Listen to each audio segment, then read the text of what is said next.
Students, हम solve कर रहे हैं intermediate part 2 English compulsory first annual examination 2024 के ऑब्जेक्टिव पेपर को। Number 1 is a wide spread disaster was averted. Viewers, avert का मतलब होता है टालना, रोकना। Correct answer is option A, avoided. Number 2, being only a chemist hampers me. Hamper mean viewers रोकना, रुकावट पैदा करना. Correct answer is option A, obstructs. Number 3, good Lord never intended their son to be a physician. Intent का मतलब viewers होता है इरादा करना, चाहना.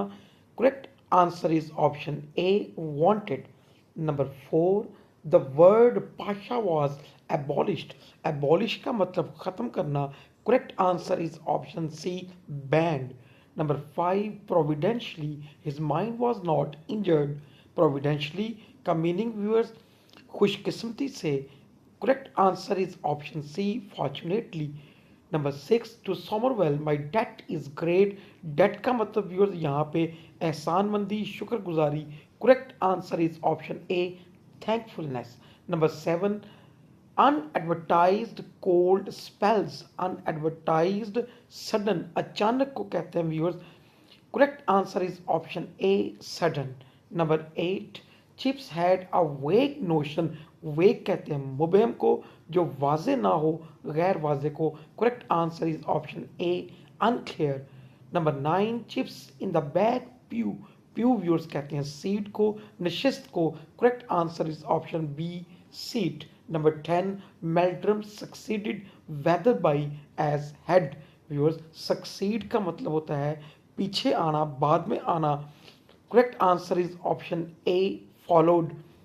Now we are moving towards a prepositions. Number 11, he takes dash his parents. Take after का मतलब शक्ल का मिलना जुलना. So correct answer is option D, after. Number 12, his marriage came dash last week. वकू पजीर होने के लिए हमारे पास came के साथ prepositions होती है O double F, off. तो so correct answer is option B, off. Number 13, he comes dash a noble family.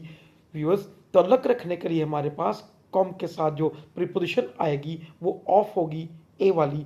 Option A is the correct answer. Number 14, ही insisted dash going there. Viewers, insist का मतलब बाजिद रहना, इसरार करना. Insist के साथ हम fix preposition use करते हैं, on. So our correct answer is option B, on. Number 15, this climate is conducive dash health. Viewers, conducive के साथ हम प्रीपोजिशन यूज करते हैं to, conducive to. So correct answer is option D. Number 16, now we are moving towards correction.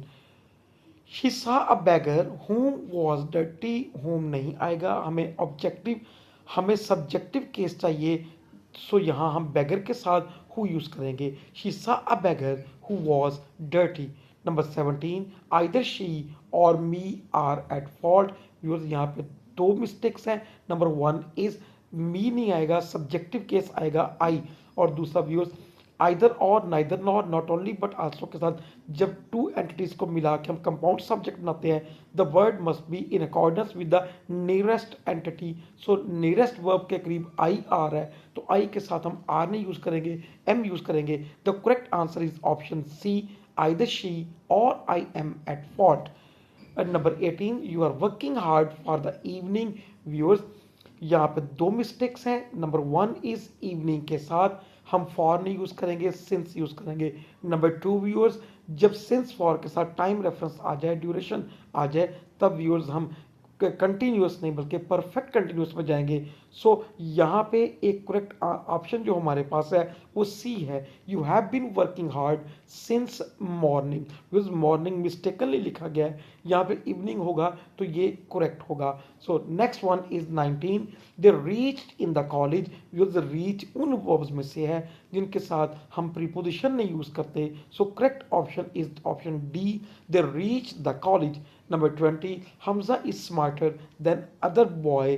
Viewers, comparative degree के साथ comparison के लिए then use करते हैं, और जब देन अदर आ जाए तो इन दोनों के बीच में हमें एनी लिखना पड़ता है. Hamza is smarter than any other boy. So correct answer is option A, So viewers, this is all from my side. Allah Hafiz.